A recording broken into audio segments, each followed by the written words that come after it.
उमज्ञानतिमिरान्धस्य ज्ञानाञ्जनशलाकया तस्मै श्रीगुरुवे नमः। हम श्री प्रभुपाद की स्मॉल बुक्स पढ़ रहे हैं, मुकुंद माला श्लोक। उसमें श्लोक नंबर 38 हम पढ़ेंगे आज। आश्चर्यम् एतत् हि मनुष्यलोके सुधां परित्यज्य विषं पिबन्ति नामानि नारायण गोचराणि वक्ता अन्यवाचिकुहुका पठन्ति। मानव समाज का सबसे बड़ा आश्चर्य ये है कि लोग न सुधरने पर इतने अड़े हुए हैं कि वे नारायण के नामों के जीवन दायिनी अमृत को छोड़कर अन्य सब कुछ बोलकर विषपान कर लेते हैं। तात्पर्य यस सुकुमारी पढ़ेंगे आप? हरे कृष्ण। हरे कृष्ण। यह श्लोक हमें महाभारत के श्लोक वन पर्व 313.116 का स्मरण कराता है, जिसमें महाराज युधिष्ठिर अपने पिता यमराज से इस प्रश्न का यह उत्तर देते हैं जिसमें महाराज युधिष्ठिर अपने पिता यमराज के इस प्रश्न का यह उत्तर देते हैं कि इस जगत में सर्वाधिक आश्चर्यजनक वस्तु क्या है। अहन्य हनि भूतानि गच्छन्ति यमालयम् शेषः स्थावरमिक्षन्ति किमा आश्चर्यमृतः परम। इस संसार में प्रतिदिन असंख्य जीव मृत्यु लोक को जाते हैं, फिर भी जो बचे रहते हैं वे यहाँ पर स्थायी पद की आकांक्षा करते हैं। भला इससे बढ़कर आश्चर्य की बात और क्या हो सकती है। राजा कुलशेखर तथा महाराज युधिष्ठिर दोनों ने ही आश्चर्य शब्द का प्रयोग आश्चर्यजनक रूप से मूर्ख के अर्थ में किया है। युधिष्ठिर महाराज चकित होते हैं कि लोग इतने मूर्ख तथा आत्मघाती कैसे हो सकते हैं कि वे सिर पर खड़ी मृत्यु को पहचानने से इनकार करते हैं और इस तरह अगले जीवन की तैयारी करने के बजाय अपने अल्पकालीन मनुष्य जीवन का दुरुपयोग करते हैं। राजा कुलशेखर अचंभित होते हैं कि लोग ईश्वर के पवित्र नामों का जप नहीं करते, यद्यपि इस सरल कार्य से उन्हें शाश्वत जीवन प्राप्त हो सकता है। यह आश्चर्यजनक है कि लोग आनंद से नामामृत का पान करने के बजाय संसारिक वार्तालाप रूपी विष का पान करते हैं। जैसा हम पहले भी कह चुके हैं, श्रील प्रभुपाद ने ऐसे संसारिक जप की तुलना मेढक की टर्र से की है, जो सांप को अर्थात मृत्यु को आकर्षित करती है। Thank you. Yes, Prem Manjari, you want to read? कोई ये तर्क कर सकता है कि पवित्र नाम का जप ही सब कुछ नहीं है। क्या हम ब्रह्म का ध्यान तथा अन्य दार्शनिक विषयों पर विचार विमर्श नहीं कर सकते? आखिर राजा कुलशेखर हमारी भर्त्सना केवल इसलिए क्यों करते हैं कि हम ईश्वर के नामों का जप नहीं करते? इसका कारण ये है कि पवित्र नाम का जप सारी मानवता को युग धर्म के रूप में सीधे प्रदान किया गया है।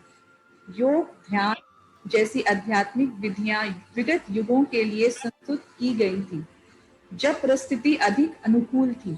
समस्त वैदिक शास्त्रों तथा आध्यात्मिक अधिकारियों ने इस युग के लिए पवित्र नाम के जप को ही सबसे सरल और सर्वोच्च विधि के रूप में स्तुति की है। इसको नकारना दुर्ग्रह और मूर्खता है।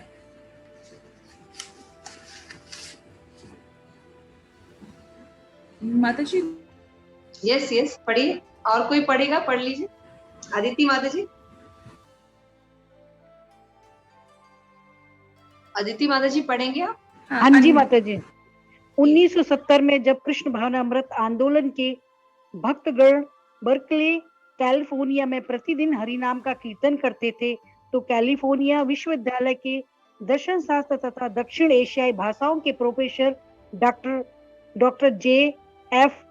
स्टॉल ने एक समाचार पत्र को दिए गए साक्षात्कार में यह आपत्ति जताई कि कृष्ण भावनामृत आंदोलन प्रामाणिक नहीं है, क्योंकि भक्तगण दर्शन को विकसित करने के लिए कीर्तन में अत्यधिक समय व्यय कर रहे हैं। इसके लिए श्री प्रभुपाद तथा डॉक्टर स्टॉल के बीच पत्रों का जो आदान प्रदान हुआ, उसमें श्री प्रभुपाद जी ने यह सिद्ध करने के लिए कि आध्यात्मिक प्रगति के लिए अन्य सारी विधियों में से कीर्तन पर बल दिया जाना चाहिए। अनेक शास्त्रों के उदाहरण दिए गए हैं। डॉक्टर स्टॉल ने कहा था कि भगवत गीता में निरंतर कीर्तन करने की संस्तुति नहीं की गई है, किंतु शील प्रभुपाद ने उन्हें भगवत गीता में 9वें अध्याय के 14वें श्लोक का स्मरण दिलाया, जिसमें कृष्ण ने महात्माओं के विषय में कहा, संततः कीर्तनीय कीर्तनीय कीर्तन्त्यो माम कीर्तयन्तो माम, कीर्तयन्तो माम, वे सदैव मेरी महिमा का कीर्तन करती हैं। शील प्रभुपाद ने भगवत गीता में ही नहीं, श्वेताश्वर उपनिषद तथा नारद पंचरात्र में से अनेक श्लोक उद्भुत किए गए जो हरे कृष्ण महामंत्र के कीर्तन की महत्ता की पुष्टि करते हैं। जब प्रोफेसर स्टॉल ने यह उत्तर दिया कि वे भी वैदिक निष्कर्ष के विपरीत उदाहरण दे सकते हैं, तो प्रभुपाद ने स्वीकार किया कि इस तरह का उत्तर प्रत्युत्तर बिना निर्णय के सदा चल सकता है। इसलिए प्रभुपाद ने सुझाव दिया कि व्यर्थ ही तर्क करने की बजाय उन्हें चैतन्य महाप्रभु जैसे निष्पाप महाजन के निर्णय को स्वीकार करना चाहिए। शील प्रभुपाद ने यह बात भी सामने रखी कि पवित्र नाम कीर्तन की प्रतिभाशालीता यह निर्णय देखकर किया जा सकता है कि पश्चिमवासी तरुण किस तरह विधि का पालन करने मात्र से भगवान के पवित्र भक्त बन रहे हैं। माता जी आगे पढ़ूं क्या? मैं पढ़ूं माता जी? हरे कृष्णा।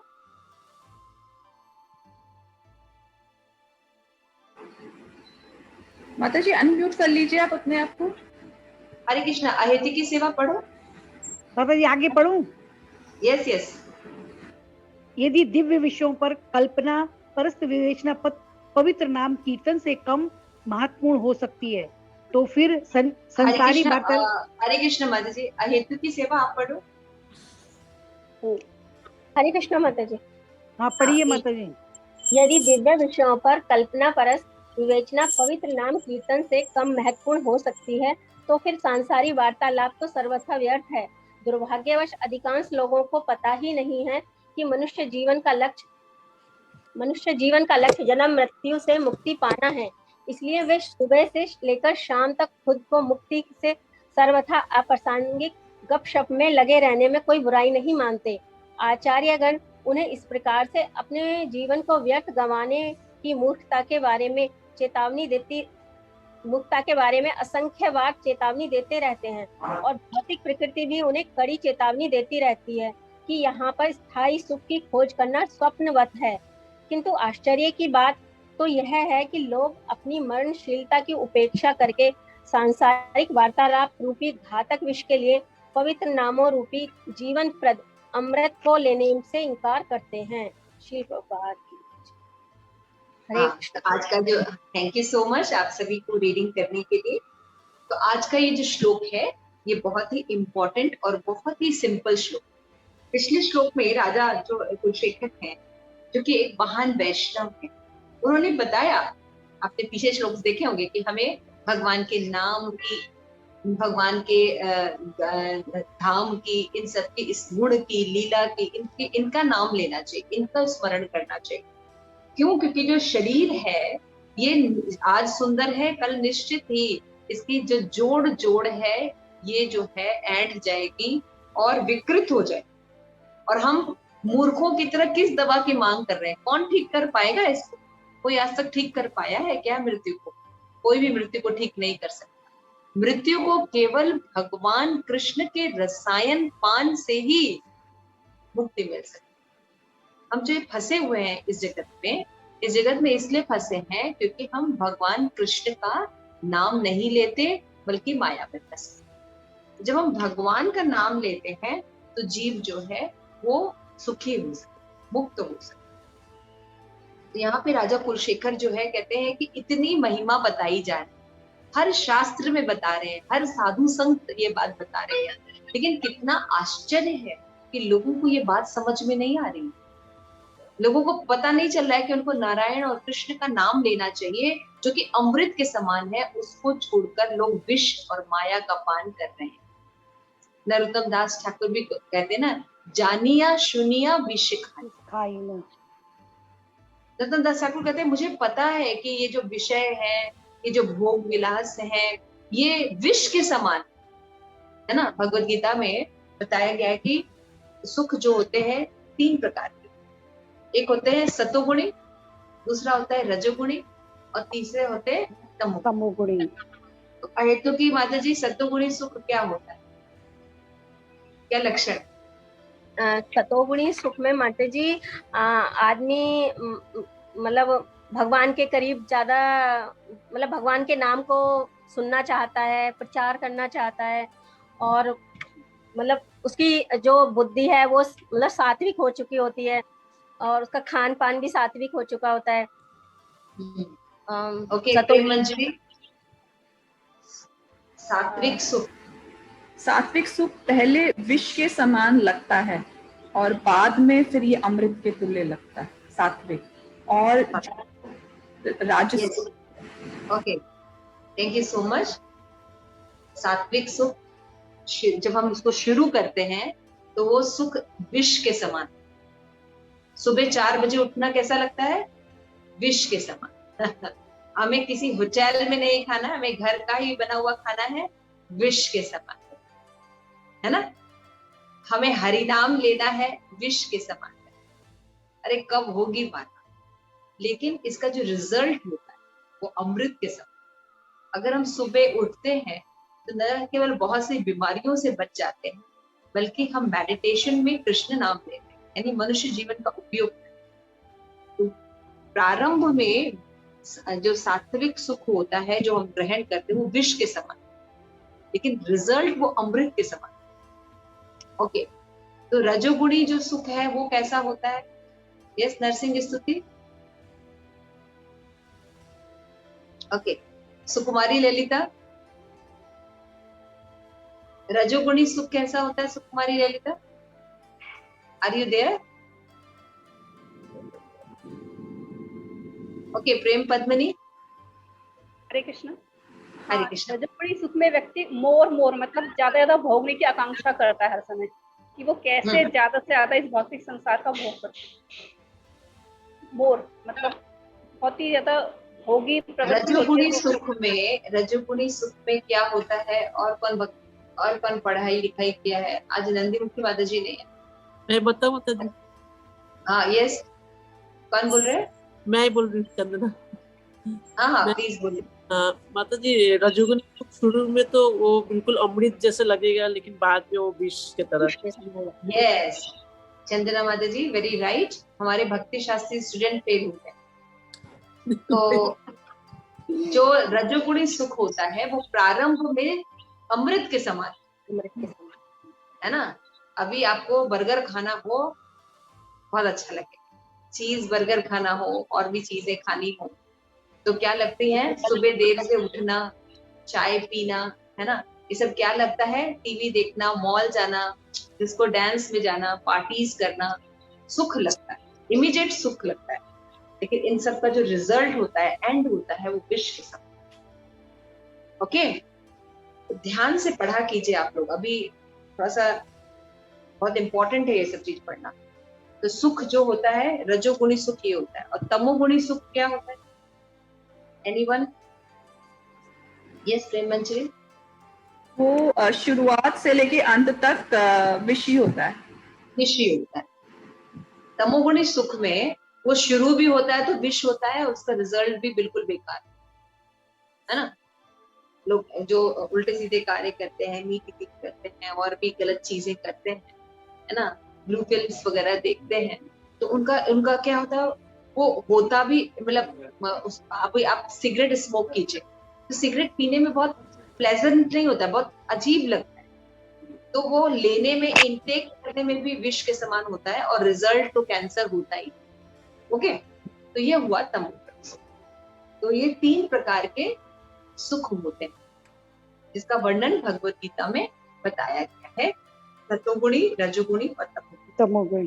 तो यहाँ पे राजा कुलशेखर कहते हैं कि हर शास्त्र ये बार बार बताया कि नारायण का नाम लेना चाहिए, भगवान का नाम लेना चाहिए, अमृत के समान है, भगवान का नाम जो है सबसे अच्छा है। लेकिन आश्चर्य है कि लोग जो है विष का पान करने के लिए तैयार हैं, लेकिन भगवान का नाम लेने को तैयार।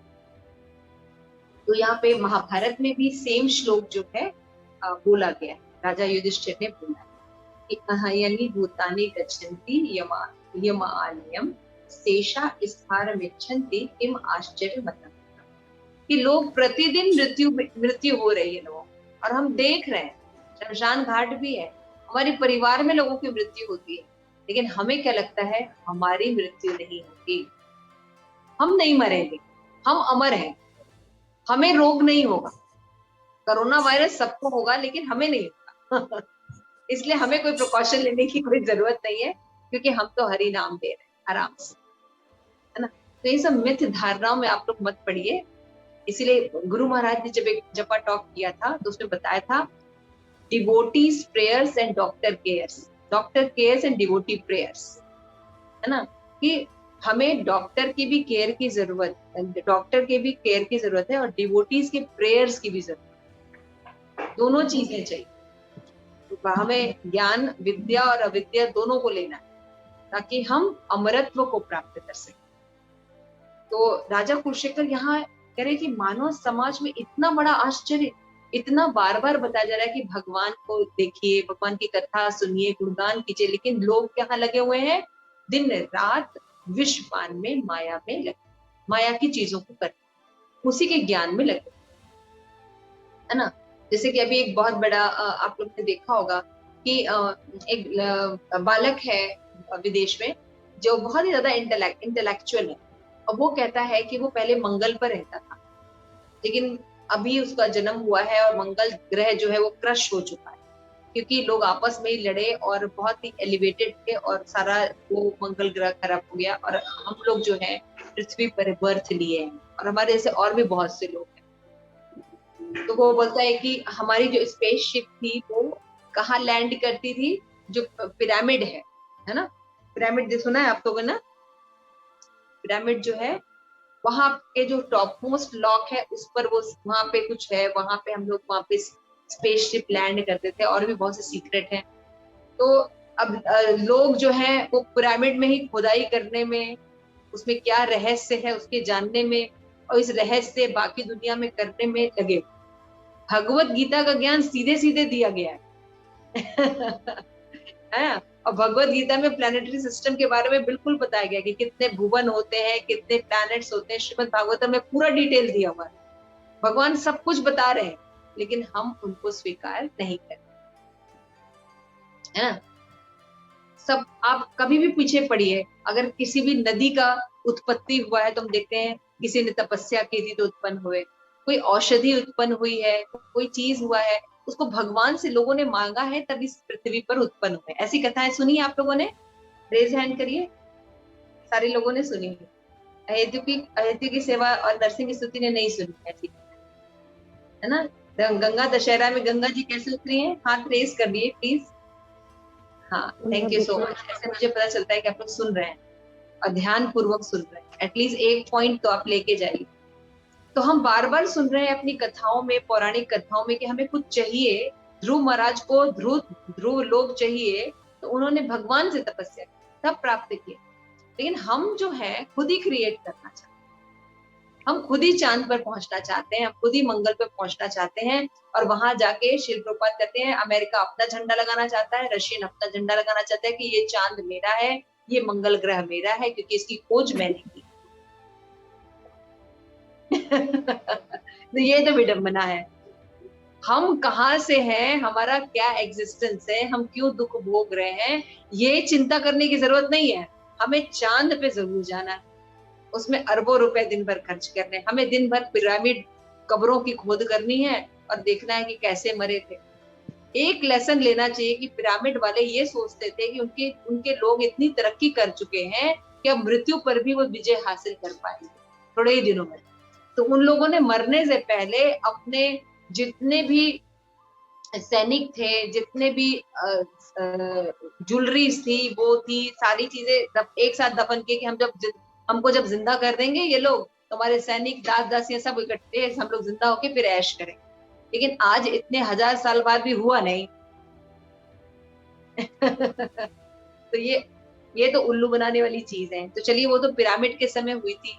हमारे जो मैकडोनाल्ड है जितने अमीर थे उन्होंने भी, उनको भी लोग साइंटिस्ट बोलते थे, हमने बहुत तरक्की कर ली है, अब हम बहुत जल्दी ही ऐसी मेडिसिन बनाने चाहते हैं जो कि मरे हुए को जिंदा कर दे। तो उन्होंने अपनी खरबों की संपत्ति डॉक्टर्स को देके, आप रिसर्च वर्क मत रोकना, करते रहना, और जब कभी बन जाए तो ये मेरी बॉडी जो है ऐसे ही केमिकल में रखे रहना और मुझे जिंदा कर देना। तो ऐसे मूर्खों की कोई कमी नहीं है जो ये नहीं जानते कि मृत्यु तो आएगी ही और मृत्यु को कोई रोक नहीं सकता। भगवान साक्षात काल के रूप में नाश करते हैं, उसको कोई नहीं रोक।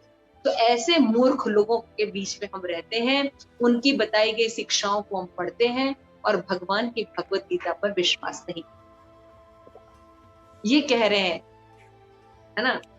तो यहाँ पे युधिष्ठिर महाराज जो है वो कहते हैं कि मुझे आश्चर्य, राजा कुलशेखर बोलते हैं कि ये सब आश्चर्य है और मुझे मूर्ख के अर्थ में इसलिए लिया गया है क्योंकि उनको लग रहा है कि ये लोग सामने मृत्यु खड़ी है तो भी उसको नहीं पहचान। तो शाश्वत जीवन को प्राप्त हो सकता है जीव बहुत आसानी से यदि केवल हरे कृष्ण महामंत्र को एक्सेप्ट करे, क्योंकि किसने रिकमेंड किया? साक्षात भगवान ने रिकमेंड किया। लेकिन नहीं, हम तो किसी एक मिरेकल बॉय को ले लेंगे, उसकी बात सुनेंगे, हम किसी उल्टे सीधे साइंटिस्ट की बात सुनेंगे, डॉक्टर की बात सुनेंगे, उनका पालन हम जरूर करेंगे लेकिन भगवत गीता का पालन नहीं, है ना। तो अगर हम, ये आश्चर्य है कि लोग आनंद से नामामृत का पान करने के बजाय संसार के वार्तालाप में लगे, आज ये हुआ, सरकार ये हो रहा है, फिर ये हो जाएगा, फिर ऐसा हो जाएगा, फिर वैसा हो जाएगा। अगर आज भी जीव अपनी परिस्थिति को सुधार ले, समझ जाए कि वो भगवान का अंश है और भगवान की लीला कथाओं में लेने लगे, तो जैसे भी मैंने बोला कि कैंडी जो है, मिश्री जो है, वो हर तरह से मधुर होती है, उसी तरह भगवान का नाम भी हर तरह से मधुर होता है। तो आप जब उसको लेंगे तो आपका जो जन्म मृत्यु का जो रोग है ये निकल जाएगा और आप शाश्वत जीवन प्राप्त करेंगे। और नहीं तो ये जो समाचार पत्र पढ़ेंगे, रोज के भौतिक चीजों के बारे में डिस्कशन करेंगे, इसकी तुलना हमारे आचार्यों ने मेढक की टर्टर से की। और मेढक की टर्टर से क्या होता है?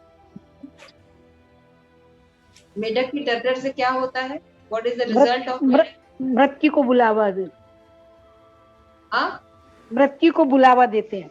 मृत्यु को, अदिति माता जी की जय, मृत्यु को बुलावा देता है और फिर सांप आता है और उस मेढक को बड़े आराम से खा जाते हैं। तो कोई ये तर्क कर सकता है कि हम पवित्र जो हरे कृष्ण महामंत्र का ही चैंटिंग क्यों करें? हाँ, हम तो कोई भी नाम जप सकते हैं। तो राजा कुलशेखर कहते हैं कि इसका कारण ये है कि पवित्र नाम जो है ये युग धर्म और इसकी संस्तुति भगवान ने स्वयं की है। शास्त्रों में बताया गया है कि सबसे सरल विधि है कि जीव जो है भगवान के नाम को पुकारेगा, ये हरे कृष्ण महामंत्र को पुकारेगा, तो उसको भगवत धाम प्राप्त होगा। लेकिन ये कितने मूर्ख हैं कि भगवान कह रहे हैं, भगवत गीता कह रही है, श्रीमद् भागवतम कह रहे हैं, सभी हमारे आचार्य कह रहे हैं, लेकिन हम उनकी बात नहीं सुनेंगे। हम इन साइंटिस्ट की, डॉक्टर की, इंजीनियर की बातों पर विश्वास करें जो कि पढ़े लिखे हैं, उनका अधूरा ज्ञान है और उनके अंदर कोई मॉरलिटी भी नहीं है, मॉरल सेंस नहीं होता, क्योंकि उनका धंधा होता है पैसा कमाना। तो श्रील प्रभुपाद के मूवमेंट में भी कैलिफोर्निया विश्वविद्यालय में डॉक्टर ने एक समाचार पत्र में साक्षात्कार आपत्ति जताई कि कृष्ण भावना में दर्शक को विकसित करने के लिए कीर्तन में अत्यधिक समय व्यर्थ करते, दिन भर इनके पास कोई काम नहीं रहता, इस्कॉन वालों के पास, पर जपते रहते हैं हरे कृष्णा कृष्णा कृष्णा हरे हरे, हरे राम हरे हरे। अरे कुछ अच्छा करो, ये हर समय माला लेके क्या बैठे रहते हो? इससे क्या हो जाएगा? सारी इकोनॉमी इतनी प्रॉब्लम है, इतना कोरोना वायरस फैला हुआ है, सारी दुनिया इतना कुछ करे, तुम ये हरे नाम लेके बैठे हो, इससे क्या कर लोगे? तो भगवत गीता में बताया गया है कीर्तनीय सदा हरि, जो महात्मा होते हैं वो कीर्तनी सदा हरि कहते हैं। वो एक बार साल में नाम नहीं लेते हैं, सिर्फ नवरात्र में नाम नहीं लेते हैं, है ना, सिर्फ जब आपके कोई त्योहार आते हैं तब नाम नहीं लेते हैं, बल्कि महात्मा लोग रोज सततम कीर्तयन्तो माम, हाँ 14वें श्लोक में बताया गया है, 9वें अध्याय 9.14 श्लोक में बताया, सततम कीर्तयन्तो मां। यस, कौन सुनाएगा ये श्लोक? ये बहुत फेमस श्लोक है, सततम कीर्तयन्तो मां।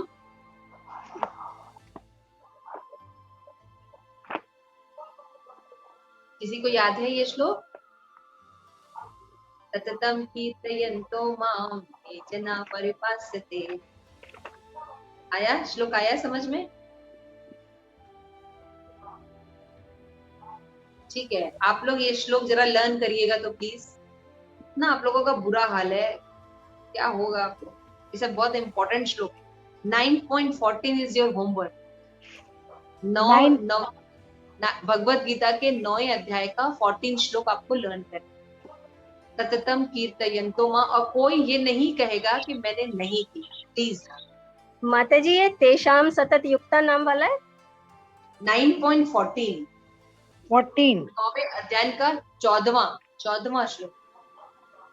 सततम कीर्तयन्तो माम यश्चन्ते दृढ़व्रता नमस्सतं च मामत्या तो यतन्तश्च दृढ़व्रता। फिर नमस्य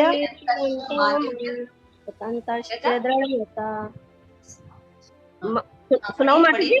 हाँ यस पढ़िए। सततं कीर्तयन्तो मां यतन्तश्च दृढ़व्रता नमस्यन्तश्च मां नित्यं नित्ययुक्ता उपासते। नित्य उपासते। तो भगवान ने देखिए भगवत गीता के श्लोक में कहा है कि हमें सततम कीर्तन करना चाहिए, तो इसलिए हमारे भक्त सततम कीर्तन करते हैं। तो श्रील प्रभुपाद भगवत गीता ही नहीं बल्कि और भी ग्रंथों से एग्जाम्पल देते हैं। तो जब प्रोफेसर स्टॉल ने ये उत्तर दिया कि वो भी वैदिक निष्कर्ष के विपरीत उदाहरण दे सकते हैं, तो प्रभुपाद ने स्वीकार किया इस तरह के उत्तर प्रत्युत्तर का कोई फायदा नहीं, इन बातों का कोई फायदा नहीं। मैं आपको एक चीज बताऊंगा, आप फिर उसको कंडेम करेंगे, फिर दूसरी चीजें बताएंगे। इसलिए प्रभुपाद ने सुझाव दिया कि व्यर्थ की तर्क की बजाय हमें चैतन्य महाप्रभु जो कि महाजन है उनको उनका निर्णय स्वीकार करना चाहिए और पवित्र नाम का कीर्तन करना चाहिए, न कि अपना जो समय है वो फालतू बकवास में तर्क वितर्क में बिताना चाहिए।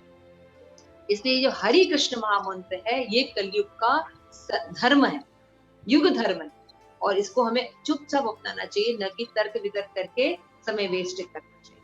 तो यदि दिव्य विषयों पर कल्पना पवित्र नाम का कीर्तन से कम महत्वपूर्ण हो सकती है, तो सांसारिक वार्तालाप तो सर्वथा व्यर्थ है।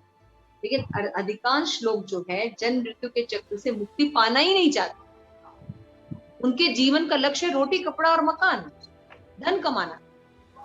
हम पढ़ाई क्यों करते हैं? धन कमाने के, है ना। हम कोई भी चीज क्यों करते हैं? बिजनेस वगैरह क्यों करते हैं? धन कमाने के। क्यों? क्योंकि हम सोचते हैं अगर धन कमाएंगे तो हम सुखी हो जाएंगे। लेकिन जब हम धन कमा के उस जगह भी आ जाते हैं तब भी हम देखते हैं हम सुखी नहीं हुए। यानी धन जो है वो सुख नहीं दे सकता। आज हमारे पास कमरे में एसी, बंगला, सब कुछ है, पैसा है, लेकिन हम सुखी नहीं है, क्योंकि आत्मा सुखी नहीं है। आत्मा सच्चिदानंद है और आत्मा को माया दे रहे हैं। इसलिए हमको लगता है कि जो शरीर हमारा सुखी नहीं है, मन सुखी नहीं, हमारी जड़ जो आत्मा है वो सुखी नहीं है। उसको आध्यात्मिक चीज दो, क्योंकि वो सच्चिदानंद है, उसको सच्चिदानंद चीजें ही चाहिए। तो इसलिए जो हम गड़बड़ी कर रहे हैं उसको हमको सुधारना चाहिए। तो राजा कुलशेखर को तो बड़ा आश्चर्य हो रहा था, लेकिन हमें आश्चर्य भी नहीं होता। हमको तो बहुत कैजुअल सी बात लगती है कि हमें हरि नाम नहीं लेना है, टीवी का कोई सीरियल देखना है ना। तो इसमें कोई बहुत बड़ी बात नहीं है। और जो लोग हरि नाम लेते हैं उनको लोग क्रेजी कहते हैं, बेवकूफ कहते हैं। क्या अभी से ये लगते हैं? ये सब तो समय नहीं है बुढ़ापे में करना। बुढ़ापे में तो जो आदतें पड़ी हुई वही करना है। आंख से दिखाई नहीं देगा, मुंह से बोला नहीं जाएगा, तब हरि नाम हम बोलने चलेंगे और उसमें मन लगेगा नहीं। तो हमेशा देखना चाहिए। ये लोगों की अपनी मरणशीलता की उपेक्षा करके सांसारिक बाधा रूपी घातक विष में पवित्र नाम रूपी जीवन पथ अमृत को लेने से इनकार कर देते है ना। दिन रात वो क्या करते हैं, जैसे कि पहले कम से कम जब कोरोना होता तो फर्स्ट वेव में मैंने देखा था कि लोग बहुत अप्रिशिएट कर रहे थे कि भारत में नमस्ते करते हैं, है ना। इन सब चीजों को अप्रिशिएट करते हैं। आजकल वो मिलते हैं तो कैसे मिलते हैं? कोहनी से कोहनी मिला, नमस्ते नहीं करते। क्यों? क्योंकि वो इंडियन ट्रेडिशन है ना। तो क्योंकि वेस्टर्न कल्चर में वो गले मिलते हैं, किसिंग होती है उनका, वो नॉर्मल विशिंग होता है। लेकिन क्योंकि अभी कोरोना है तो कोरोना के लिए मीटिंग होती है, लेकिन उसमें कोई मास्क नहीं पहनता।